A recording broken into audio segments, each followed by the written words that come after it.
G'day folks, welcome to my 30-day review of the GoPro Hero 8 Black. Shortly after I received my Hero 8 Black, I made a first impressions style review, and it was based basically on my first couple days using it. I've been using it now for about 4 weeks, and I've formed a very solid opinion on it. So let's just jump right in, and I'll let you know what I think.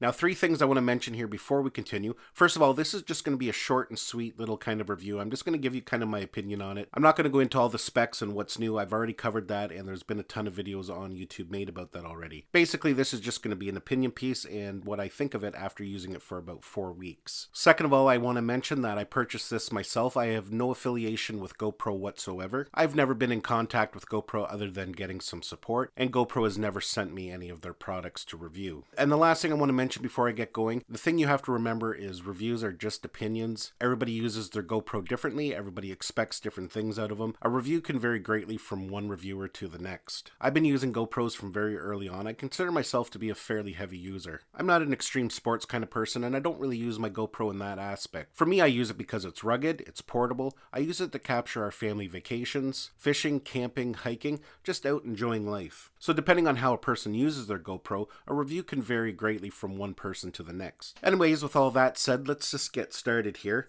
First of all, I just want to say I love the Hero 8 Black. I am super happy with it. In fact, I was so happy with it, I went out and bought a second one. This is the very first time I've ever bought 2 of the same generation of GoPros. Sometimes when I'm out filming for my YouTube channel, or I'm just out capturing life, I sometimes like to have 2 GoPros going to capture different angles and different perspectives. And for the most part, I always just use my latest generation GoPro and then have one of my old GoPros to capture a different angle, some B-roll footage. I've just been so pleased with the quality and the features, I wanted to capture all my content on a Hero 8. Now, with all that positive stuff said, there are some negatives, and there are some actually pretty significant ones. Now, for me, the negatives weren't enough for me not to go out and buy a second one, and not to really just absolutely love using it. So let's get a few of the negatives out of the way first, and then I'll talk about what I love about it and why I ended up buying 2. The main problem with the GoPro Hero 8 Black that everybody's already commented about in all their videos is that it no longer has that removable lens protector. And that's actually a pretty big deal. These are designed to be a rugged camera that can be put in all kinds of different situations. Sometimes your GoPro can take a significant amount of abuse. Over the years, I have broken a couple of these lens protectors,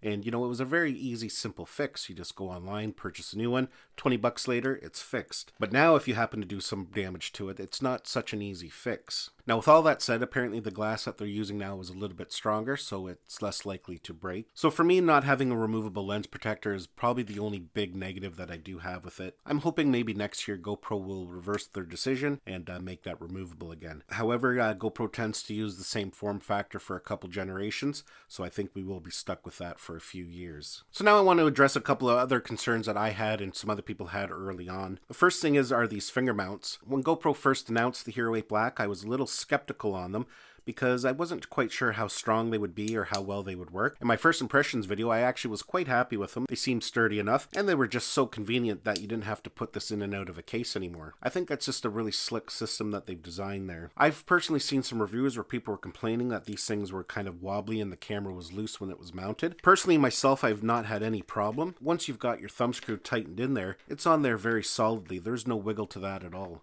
The way they've designed it and constructed it, it seems to be well built. I really don't have any concerns about them breaking off. If for some reason they do happen to break, you can buy a replacement unit on the GoPro website. There's 4 little screws there in the bottom. You can easily take it off and put a new one on. So for myself, I think that new finger mount system is a great addition. Not having to use a frame is a huge bonus. I really like the idea, and I'm actually glad GoPro went that route. Now, the next concern I had in my first impressions video was this door, how they've got it designed now. Everything is kind of located under one door now. We've got the USB-C port, we've got our memory card slot, and we've got the battery. One of the things I didn't like about it is that quite often I use my GoPro plugged into a power bank, especially if I'm doing a long time lapse. And this door system just doesn't work the same. You can have it just hanging off there like that with your USB-C cable plugged into it, or you can remove it completely, but then everything is fully exposed and you got to worry about dust and debris and everything kind of getting in there. I was worried about maybe the battery jostling loose, but I haven't had that problem. In my initial impressions review, I did mention that I wondered if a third-party company would come up with a replacement door